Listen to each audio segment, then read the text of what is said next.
Welcome to the Running Channel podcast with me, Andy Baddeley, Rick Kelsey, and then she's back, and it turned out he did like it, so he put a ring on it. It's Sarah Hartley. Hey. I'm back, Miss Snarky Pants, as you said. You'll be Mrs. Snarky Pants soon.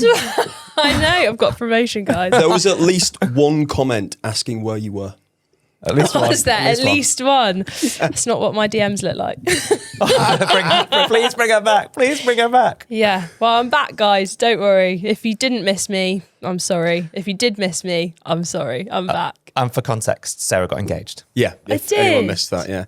We are going to actually talk about some running today, though. Yes. Yeah. Do you know what we're talking about? Yeah, we're talking about the fact that you may not need to stretch after a run. I am all for this, and I'm absolutely buzzing to dive into this as a topic, to catch up with you two idiots, to go through some running news, and to answer some running questions. And to steal my lines. And to steal your lines. Yeah. So should we get into it? Let's do it. I've actually got a suggestion for future introductions. So Okay, go on. the wonderful producer Owen occasionally gives us some talking points for those intros. Yeah. Sometimes he even writes them for us because he doesn't think we're capable of actually doing it coherently. Correct. I wondered whether we should start allowing members of the listening Running Channel community the chance to send in introductions for us. That's so If you'd like to, email podcast@therunningchannel.com, write it for however you'd like us to introduce us, and we will do it within reason, verbatim. So we will read out exactly I'm not sure if this is a good idea. You know, in the movies when the guy, when the newsreader will read exactly what's put on the auto cue. Yeah. That'll be us. Yeah. Do you reckon we should give them the topic, or would it be better if they just don't? They have no idea what the episode's going to be about. No, I think maybe People could suggest topics too. Yes, do both. Okay, and then fine. I think we can allow Owen to weave in the actual thing we're going to talk about into the magic of our audience's writing ability. Yeah. You know what I did really enjoy? So obviously I've been away for a couple of weeks. I have been catching up. Oh, thank you. On some wonderful episodes that you guys put out. The one with Sian, super interesting on nutrition. Then who allowed you two to do it by yourselves? That was ridiculous. Oh, last week? Yeah. Well, we got very sciencey, and Andy and I went into really the deep, dark depths of running and science. You know what I really enjoyed? But the biggest talking point that came out of that is, what is the largest bird of prey in the UK? I did wrong. enjoy that section so much. I sent you guys a message last night because Sarah was catching up and you sent me a message about it. And my reply was, when I saw that the golden eagle was the second largest bird of prey, I did have a 4-year-old on my shoulders who was both covering my eyes and trying to use my ears to direct me. By pulling on them like a horse's reins. Yeah. Gonna point me. He's like, no, we're going to look at the owl now. I was like, no, but I want to know what the biggest bird of prey is. And what is the answer, Andy?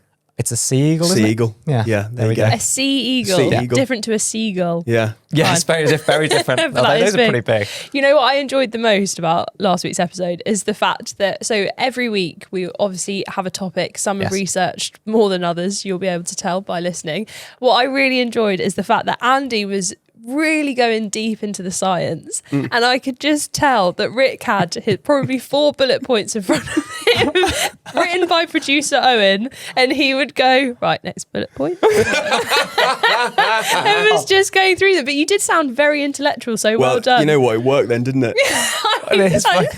Just 4 bullet points that you know really well. Yeah, really well. It worked. Can't wait to debate you today. It's time for a catch-up. We need to find out exactly what you've been doing, Sarah. But first, I've got a little post from the Running Channel Club to read out, which made me laugh because this will be about Rick mainly. So this is from Chris, who said, and it was titled Hell's Fire Park Run, which is what Rick refers to his park run as, an off-hill inspection. We often hear Rick Kelsey, brackets, chairman of the Enfield Sherpa Society, getting mocked by Andy Baddeley and Sarah Hartley, brackets, co-founders of the Flat North London Society, about the terrain of North London. Well, I was run director of Hell's Fire Park Run today, and a visitor who's run over 130 different park run venues, so for our purposes, an expert witness, came to me and said it was the worst hill he'd run since Plodder Lane in the 1984 Bolton Marathon. No way. In order to fully understand the weight of his testimony, I did some research, and then it goes on. And he's even created found a news article about the Hell's Bolton. Fire. I do think there was a lot of tongue-in-cheek here, but you know. What, so the run director from last week of Hell's Fire actually got in contact? Yes. That's unbelievable. As a member of the Running Channel Club. No way. Yeah. Well, it wasn't Spreadsheet Chris. Yeah. It was Spreadsheet Chris. Yeah. Rick's like, oh, okay, it needs to be nicer about Chris now. Yeah, behave yourself. I would love you to come and do, they don't exist, but a park run in San Francisco, I think would put this whole hill situation thing to bed. Well, Rick, where did you do a park run on Saturday? I went to Seaton in Devon. I saw a picture of you on a beach. An unbelievable park run. It's on a pebbly beach. Not that enjoyable. And do you run on the pebbles? You run on the pebbles. Oh, that sounds horrible. Yeah, but it's sounds not all on the horrific. pebbles. You go onto the sea wall and you do out and back. So there's quite a lot of crossovers, but there are 4 parts where you go from wall to running on the pebbles. It is hard work. You know, when you start a race or a run, and you know instantly it's not PB day. You still went out pretty quick though. He just has one pace. He just goes at that It's pace. just one pace. Yes, Well, first was that pebble It was pace? 23 odd. It was hilarious though. The run 23 odd. director on Saturday, I don't know if he does it every week, just starts shouting tequila at the beginning of the run, and everyone has to shout tequila back. Yeah, I know, bizarre. That sounds right up your street because it's so random. And Well, not there's at no 8:50 on a explanation. Saturday morning. Yeah, it was. Yeah, it was beautiful though. Absolutely stunning down on the Jurassic Coast. We were down in Lyme Regis, just up the road, and I thought I'll get up, head down, met some lovely people, Chloe and her family. Yeah, it was great. Nice. Oh, nice. Yeah, But you've been out on the west coast of America, I have. It was absolutely beautiful, and mainly because you're away from us. Yeah, which made it 10 times better. Running wise, I wasn't really sure what to do because we flew into San Francisco, then we went to a few different national parks. Yeah. Didn't know how hilly they were going to be or like because I feel like trails wherever you go are very different. Yes. And I'm not sure if this is the case across the whole of America, but definitely in the national parks that we went to, Yosemite, Sequoia, Kings Canyon, The dream. all of the trails are just so like well maintained. Yeah, they're quite manicured, like Yeah. almost gravel trails sometimes. Yeah, and they're like proper paths. And and you see a routes, rattlesnake? basically. Yeah, that was slightly terrifying. That was on a walk. But yeah, and also I was saying to some of the guys in the office this morning, the way that they signpost about bears and mountain lions is literally as if you're going to see like 10 on your walk and you need to be prepared for what you're going to do. Yeah. Like Did you feel prepared? Oh no, we had absolutely nothing. Like bear spray, no. Anything. I read something. There's like some kind of rhyme about whatever color the bear is, that what you should do. Didn't know that. But I can't remember what any of them were. It was something like, black bear, black attack, yeah. or like a brown Well, bear, there was- frown. No, that's not right. Have I told you about the time? Have I told you about the time that a bear ate my jelly babies? No. No, Was it in Wouldn't have been Canada? Very good no. for the I was bear. in Yosemite National Park, Nice. camping, and all of a sudden we looked at. No. Rewind. I know. Camping. It was the last time I did it. I said never again. Partly because of the story. Okay. And we looked. There's no one less suited to the world of camping than Rick It Kelsey. was awful. Yeah. And then this happened. And then we looked and we heard this noise in the van, and we'd left the van door open. Yeah. And the van was just rocking side to side, and there was a bear Oh my God. in it. And then it came Inside out. the van? Inside the van. And it came out and it had my bag of jelly babies in its mouth. No. you Oh, thought- the poor bear. Yeah. I thought I need jelly babies for all future campsites, so I'm never camping again.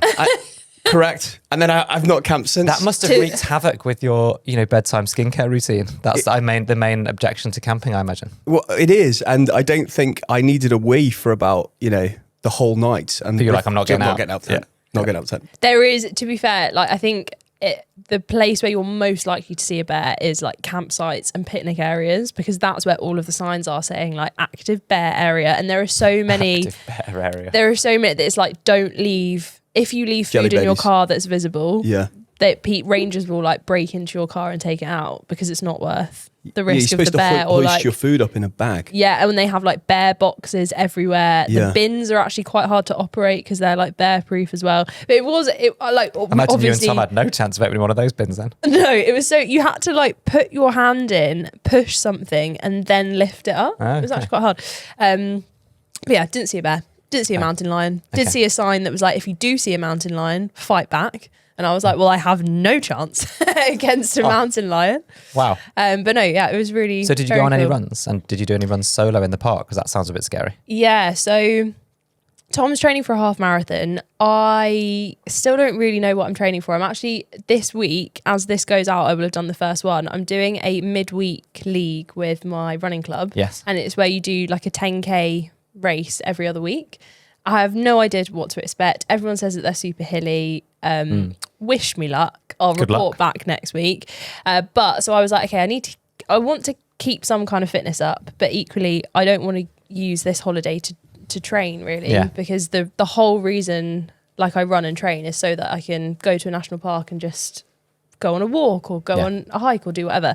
So any time that we could go for a run, we took the opportunity. So actually the day me and Tom got engaged, very exciting. The day after, we both wanted to go for a run. So I found on Strava a little 3-kilometer section and I was like, perfect. It's only got 60 meters of elevation. We'll run out. Then it was a place called Mariposa Grove, I think it's called. So there's loads of sequoia trees in Yosemite, which are huge. And it was from the car park to where all the trees were. You could do a lap of the trees if you wanted to and then run back. Mm-hmm.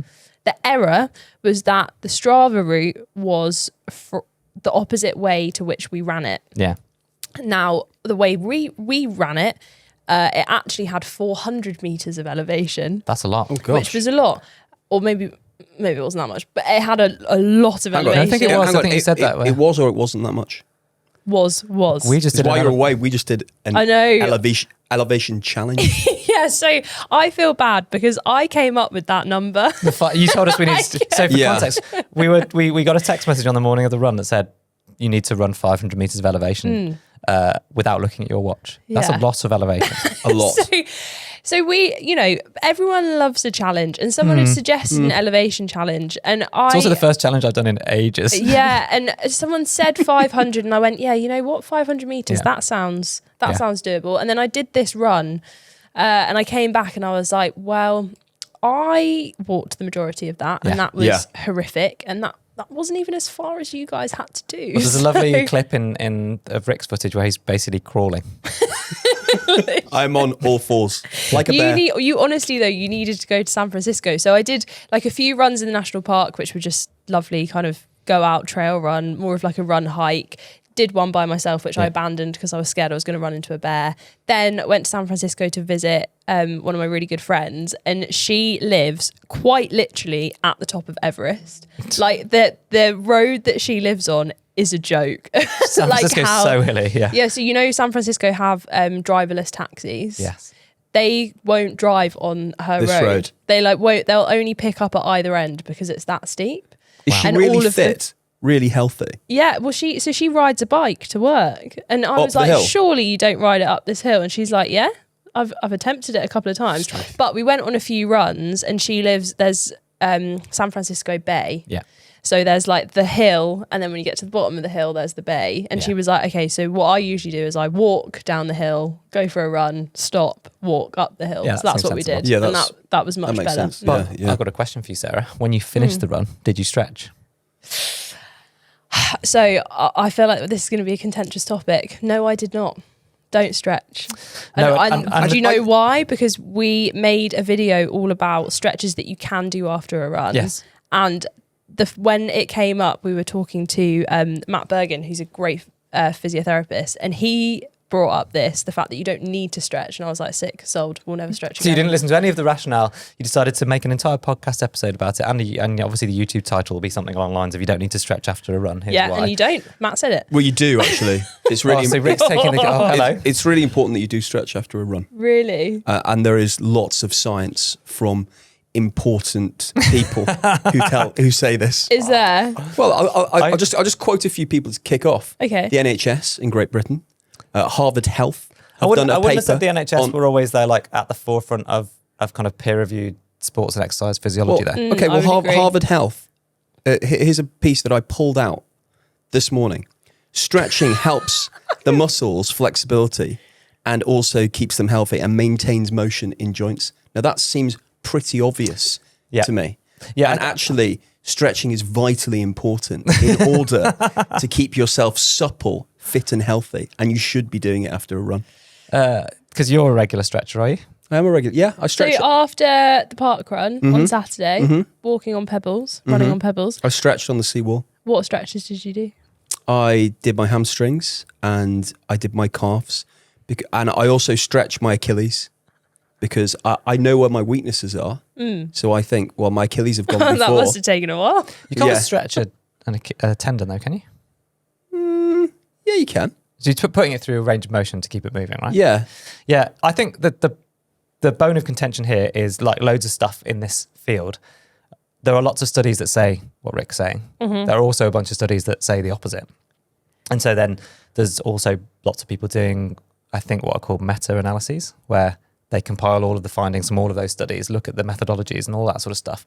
And then they make a judgment on whether there's like an overwhelming weight of evidence for or against whatever argument it is. And I think ultimately there is no overwhelming weight of evidence in either direction. No. So and that's why the tricky bit. And I think, that was Matt's point, wasn't it? This is moved so much. Let's also make sure, like, just from Matt, who we talked about here as a physiotherapist, is a professional, and Sarah's taken one bit of advice completely out of context. Yeah, so let's not blame him for any of this. We did still make a video on stretches that you can do after a run, because I think that for me is the key bit of information that he said, is that there is no overwhelming kind of amount of research or consensus that if you do stretch, there are significant benefits to you. And so actually, if after a run you do stretch, like Rick did at the weekend, you feel a benefit, whether there is an actual benefit or whether it is even just a placebo, whether you've run with a group of friends and actually the stretching time is a perfect time to debrief after the run.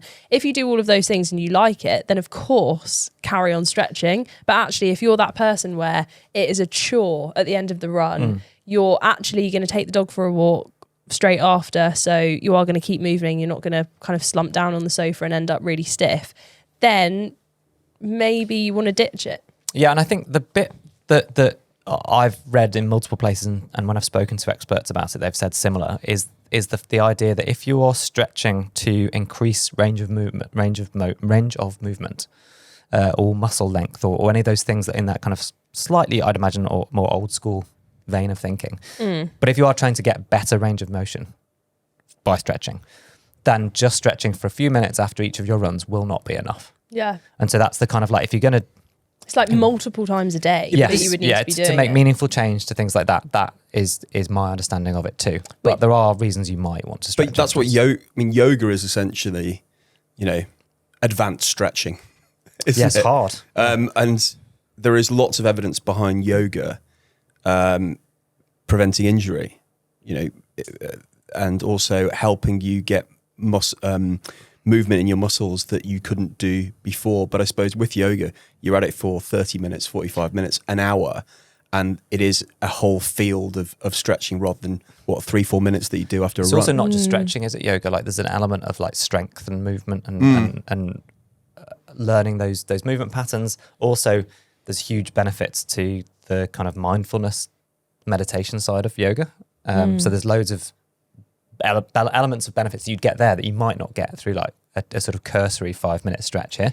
Also frequency of it as well. Like I'm sure if you spoke to people who kind of specifically wanted to increase their like range of movement with yoga, they're probably practicing a lot more regularly than if you're stretching kind of 3-4 times a week after your runs.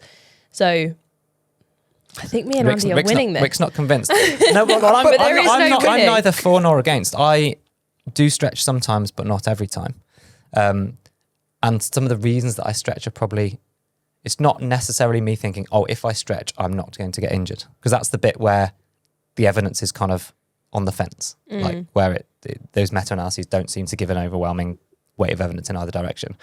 But it does definitely help with relaxation and kind of that feeling of doing the right thing. Yeah. So I enjoyed doing it and having a few minutes to myself after a run where my heart rate's coming down, my breathing's like normalizing, and I'm cooling down gradually whilst taking my body through this movement pattern that I find reassuring. Do you know why I think Rick loves it so much? Because I would say that the times that I really want to stretch after a run is when it's been a one-paced run. I don't know if you agree, but like if I... What do you say? Well, so like yesterday, for example, I went out and I was like, right, I'm going to do 10K, easy to steady, just run kind of as hard as I want to kind of get back into training again. And I got to the end of that, and to come back to my house, it's like a little bit of a downhill. So I was finishing kind of on the faster end of the pace that I've been doing, and I was like, I could do with a bit of a stretch. Whereas actually after an interval session, you've probably got a kind of specific warm down, cool down, interesting, little run section, and that's when I do feel like I'm actually bringing my heart rate down. But then probably you do want to stretch after an interval session too.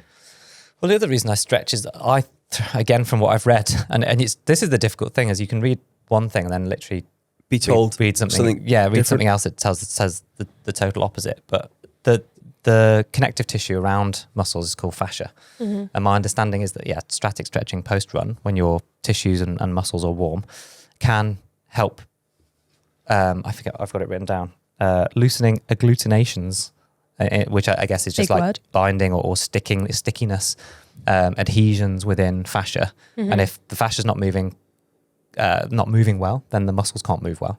Yeah. So that's a benefit to static stretching potentially after exercise. What makes me worry and concerned about all this is useful information for people and how that information changes. So if you go back 20 years, when you were a baby. Five-year-old Rick. Yeah, 5-year-old Rick.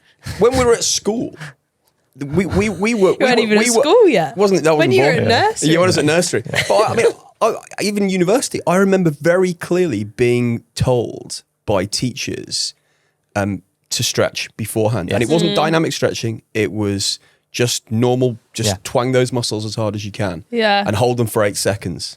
And then dynamic stretching before a run, which most people believe is very important. Mm-hmm. And the evidence for dynamic stretching before a run is solid.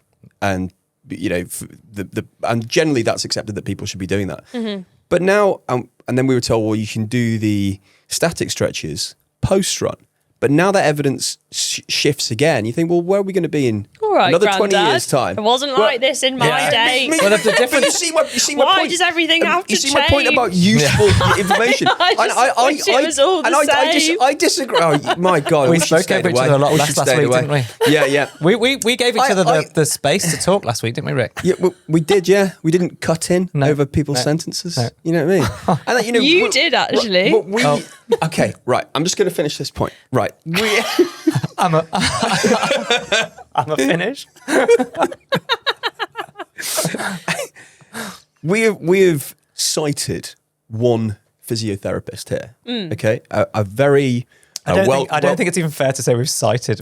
Sarah's potentially misquoted 1% of the conversation. Whereas my physio has talked to me about the importance of stretching and everything that can bring. So I do think it's very subjective how you take this. For me, it's enormously helpful. And I imagine people with, compromised mechanics, it's probably even more important because they probably get stiffer. They want to stretch those muscles, their new muscles, they're building muscle. And actually, some of the evidence as well talks about if you are building new muscle, well, that muscle needs to be kind of trained into shape as well. So I'm going to stick with my stretching, and it's not going anywhere. Well, so the bits that we had notes on that were sort of not, that were not definite, were things like improving soreness, reducing DOMs, reducing the risk of injury, improving performance. Those are the things where the jury seems to be out. But there are things where I think most people are agreed, like the fact that it can help with relaxation. Most people would agree that improving blood circulation, which I think you would get through spending the time stretching and cooling down in that way, can help with like regeneration and tissue repair and all that sort of stuff. So that's a good thing. It can make you more aware, like proprioception and perception are really important in running. So it can make you more aware of helping to relax individual muscle groups if you take the time to learn what stretches feel like. Yeah. And then things like if you spend all day sitting, potentially, then your hip flexors might be shorter. And so taking the time after a run to kind of hopefully lengthen those, with the caveats, like we said, that it does take quite a lot of stretching to meaningfully change movement patterns. But yeah, that's the sort of thing that might be useful to do, to kind of almost put yourself back in equilibrium after a run if you spent yourself your time with muscles in a shortened position, for example. I think that's a really key thing as well. Like there are so many different variables about what you're doing before, during and after your run that will affect how much benefit you might feel from stretching as well. If you are listening to this on your run, or if you're about to go out on a run, then and you don't know where to start with doing some stretches afterwards, static stretches are great for after a run. We've got a whole video on some different stretches that you can do afterwards, so go check that out. You're not going to do them, are you, They Sarah? are great for after a run, are they? They are great. But I'm giving a balanced opinion. If you want to go out and stretch, use the SHRS rule, which is stretch carefully until you feel a light pulling sensation. Hold for 20 seconds. Relax for 3 seconds. Stretch again for another 20 seconds, trying to go a little deeper. Feeling a pulling sensation is important, but stop immediately if you feel pain. I feel like I've dropped into some kind of weird ASMR video the way you read Also, that. stop immediately and go get a lovely, refreshing beverage after your run. If you don't want to stretch, either is fine. You know what I had yesterday after a run? Strawberry milk, 10 out of 10. Ah! Well, Sean would be very happy Sean with that. would be She very recommended happy, chocolate yeah. milk, actually, but... Yeah. Yeah, I do like a bit of chocolate milk, but sometimes strawberry hits different. Do you know what I Wow, mean? that is an incredible way to finish this, I think. But my summary would be having a routine, whether that's before or after a run or both. I'm not saying to do static stretching before a run, but like having a routine of some kind, warming up and cooling down, down, is, I think, beneficial to everybody's mindset as much as anything else. And that's like a big part of what Rick's talking about is he has his routine. He feels like it benefits him. He's working on the advice of his physio. And I think that's... He hates change. But I think this is my... like. Not all change is good. I'm going off on a bit of a tangent, but I think that the biggest thing with coaching, medical advice, whatever it might be, a huge part of it is that you believe it. So if your coach says, do this workout, and you believe without a shadow of a doubt that it's going to make you faster at stuff. Similarly, if you're following a routine from your physiotherapist and you believe that that's going to help you to recover, I think that's 90% of the You know battle. what I've got in my head now? Do you believe in stretching after a run? Oh, wow. She I goes thought quite you used to be well. able to sing. Yeah. What happened? There's a lot of words to What happened fit in San there. Francisco? Yeah, I know, lost it. Right, should we do some news? Let's. Some news. Sarah. Yeah, so this is an incredible feat of endurance. Lewis McPherson is running 128 marathons in 128 days. As this podcast goes out, they've done it, and they are running virtually from Newcastle to New York in memory of his brother Connor. The last marathon was on Monday the 2nd of June, which is the day that we're recording this. And I just think it's an incredible feat of endurance, not only because it is so many marathons. I don't think many people can comprehend. Obviously, Jess from the Running Channel probably knows exactly what this feels like because she's taking on her own challenge. But they've done this whilst also working as well. So being able to kind of fit in all of these marathons. I barely managed to fit in a half-hour run some days. Yeah, and it's 128 in a row. So they started all the way back at the start of this year and have just been running all the way through. Has he got a job? Yeah, he has got a job, I think. I'm not sure what it is, but Also, I've seen some videos. We did have to do a little bit of checking before the podcast, didn't we? Because Lewis is not spelt how you'd imagine. I think it's I want to say it's the Scottish spelling. Yeah, if you want to look up on Instagram, the account is called NCL_2_NYC, and his name is spelled LEODHAIS. But yeah, huge shout out to Lewis. That is a phenomenal challenge. Yeah, you're very excited. You shared that in the WhatsApp group, even whilst you're on holiday. Yeah, well, I had someone... How do you do something like that and earn a living? That is just incredible. Yeah, it's incredible to think. You'd be all right. You'd probably be like, wow, I do have a lot of time in my day. How long does it take him? 4 hours a day? And then you go, oh, right, got to go to work now. What is he, a butcher? Well, it's like we talked about, there was someone who was doing like an ultra marathon like streak challenge of doing that every single day and working as well. It's just incredible. Absolutely phenomenal. Yeah. Speaking of endurance challenges, I think we should also highlight Sam Thompson, who you might know from Made in Chelsea fame. He's also like an incredible personality, has his own podcast. He is currently doing a challenge with Soccer Aid, and he's taking the football from London to Manchester, I think, and he's doing a mixture of kind of running and cycling. I love these types of challenges. At no point do I ever think, oh, I want to take that on myself. I was about to say, does this mean because No. previously we've done like running home for Christmas challenges, haven't we? Anna ran home to rugby.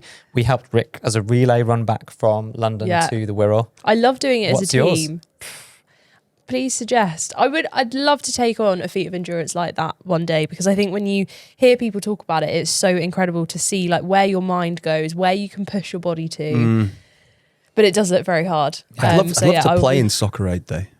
If there's any spaces and anybody listening, wants to sort that out. If there's any kind of sort of standard ability, footballing ability required, though, I have seen Rick play. So, and he was blown away. Yeah, I was. That was the end of his sentence. Yes. Yeah. Should we quickly move on to questions? Let's. I'll just say you're much better at predicting engagements than you are at playing football. Oh, thank you, mate. Yeah, got that one right. Oh my God, yeah, you did get it right. Do you know the amount of people that were like, I really thought you were. Yeah. Rick completely ruined the moment for you. Did I put pressure on Tom to do it because he was teed him up? Like, oh my God, I need to go out and buy it. No, I think apparently he'd, so before Christmas, I'd gone round to my parents' house with Tom, and he was like, oh, can you just go upstairs for a second? I want to ask your parents about a Christmas present. And I literally was like, yeah, fine. Christmas came around, no presents related to my parents at all. Literally flew straight over my head. You didn't even clock it. No, and as soon as I saw my mum when we got back from holiday, she was like, I kept this secret for so long. Oh, I'm glad she did. Because when I asked my father-in-law for Chantal's hand in marriage, he told all his mates. Yeah. Did he? Told all his mates. Yeah. And did she find out? She didn't. Somehow, she didn't find out. Well, I assume she's not like best mates with your dad's best mates. No, but word got around. Half of New Brunswick knew. Really? Oh, right. You've done it then. Yeah. No. Norm is a singer. He probably announced it in between sets. I rate that, Norm. It's lovely though when people get excited. Yeah, they got excited. Anyway, questions. I think he was just commiserating, actually. Sorry. I think he needed to talk to his friends. He was just asking around in case any of them knew anyone else. Yeah. They're like, please, this has happened. I don't think I can stop it. This British bloke. Yeah.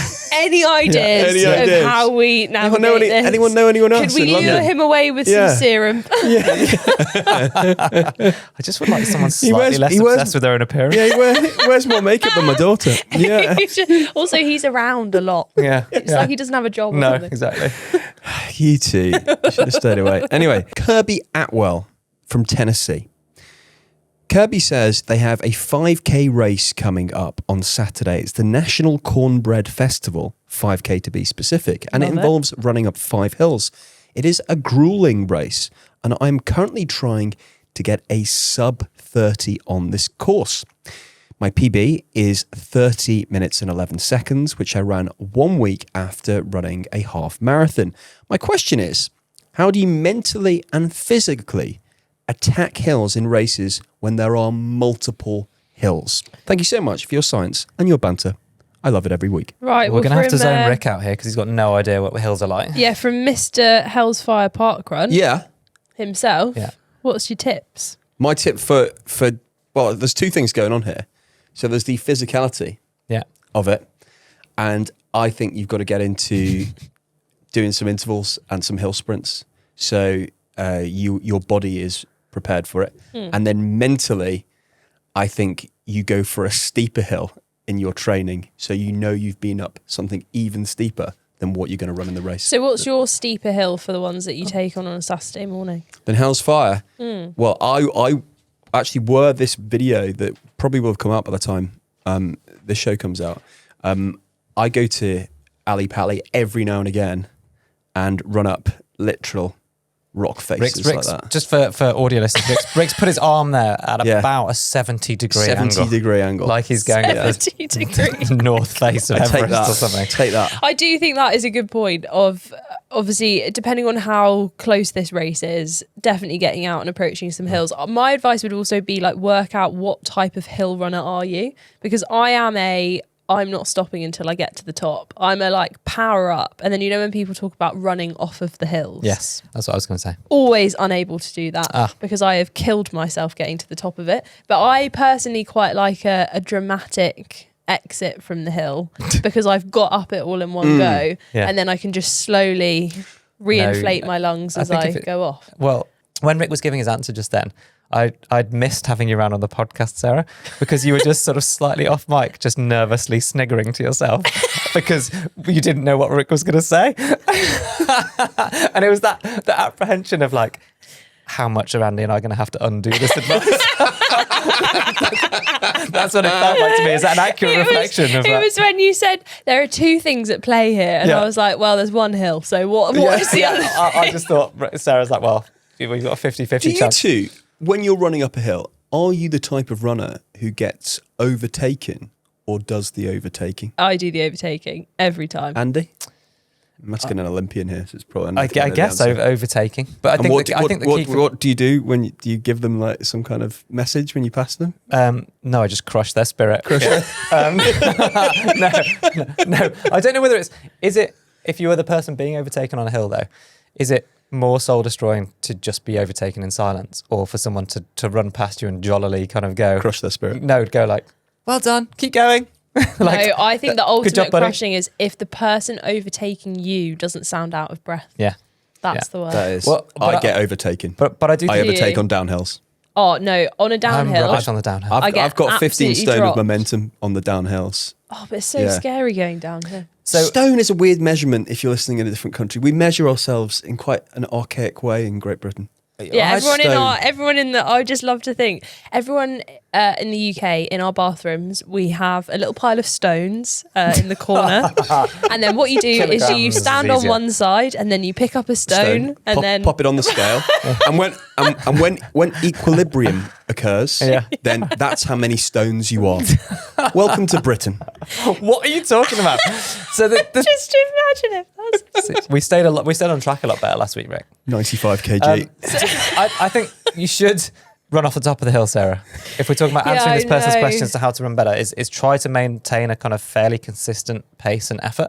So don't absolutely kill yourself on the hill so that you have to almost be hands and knees at the top. You need to be able to deep breath and run off the top and keep your momentum going. And don't, because that's the bit where everyone wants to take a breather. And that's the bit where you need to, in a race situation, you need to kind of just keep pushing on. But yeah, driving your arms is a really important part of hill running as well. Pushing your elbow, driving those elbows back pretty hard. Also, getting your legs through. What goes up must come down. So use the downs as much as you can. It's honestly in hell's fire. When I look at the end of my stats at the end of it, I've gone up more than I've gone down. But it's a circle, right? And you finish where you start. Yeah. Okay. Listen, I'm a journalist. I know what I'm doing. I stand by that statement. Is that what you say to yourself in the mirror every morning? I stand by my statement that I go up more than I go down. I know what I'm doing. Okay, should we have another question before this? I don't know. Rick's going to say it's too long. Oh. Well, you went to 44 minutes last week, so I reckon we got another good few minutes, and we need to minus one off. So technically, we've only been going for 41. Okay. If you're listening to this and what you're actually listening to is only 38 minutes in, that's how you know Rick's cut a lot out. Yeah, true. Delane Visa. Delane? Yeah. Delane Visa. Delene? I'd pronounce it Delene, but I don't know. Okay, Delene Visa. From the club. Hi, Delene. Does anybody have any tips for recovery after a race? I know I should just chill, but I feel so itchy. I have gone back to running too early. Are you just giggling at itchy? Yes. Like a small child? Yeah. I have gone back to running too early and ended up injured. What are people's thoughts around a bike or yoga the week after a hard race? Do you two get itchy? In general or after a race? Yeah, so after London Marathon 2024, I got itchy and then I got injured. Right. Yeah, I think it's totally normal to want to dive back in. And in the same way that we were just talking about for hill running, there is a mental element and a physical element, exactly the same for recovery after a race. So you might feel one of two ways.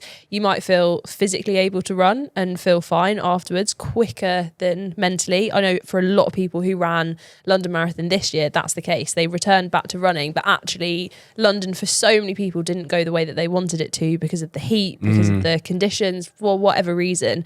And actually you get back into running and then suddenly you just don't quite have that kind of mental pep. This might be the other way around, where mentally you feel so up, ready to go, you feel so motivated, but actually your body isn't quite ready to go again. So I would say whatever way round you are, have a think, figure it out, and then do as much as you can. If you are able to go along and do some very light yoga or something like that, the only thing that I would be wary of is if you're adding something new into your routine that you have literally not done in the training block at all, then just be aware that it's like a different stimulus on your body. So even though biking and yoga is kind of light cross training in a way, it might not be the best idea if you've never done it before. Yeah, but I'd say if you can do anything that doesn't hurt, so if you're not getting any stiffness or pain whilst doing that activity, then doing something that gets you moving, takes you through a range of motion, gets your heart rate up a little bit would be a positive thing. Yeah. And give yourself a starting point as well, I think is useful. So if you're feeling super motivated to get out, what's the next training block look like? What's the next race? Even just plotting that in and knowing like, okay, right, this week I'm not running, but next week I'm starting my return. Then I've got 3 weeks of that. Then my training block starts. That can kind of be enough to stop the itchiness. Yeah. Well, that was great. Sarah, do you have a favour to ask before you go? I do have a favour to ask. So I'm just going to jump on and remind people of what Andy asked at the start of the episode, which is please do email in and write us an intro. Maybe as well, as we're at the end, write us an outro as well, or write us a favour and then I don't have to think of one. But email in podcast@therunningchannel.com. How would you like us to start an introduction to a podcast? Go as hard as you like, make as many jokes as you like about Rick and Andy. As you want. And I look forward to reading it out very, very soon. Bye-bye. Bye. Bye.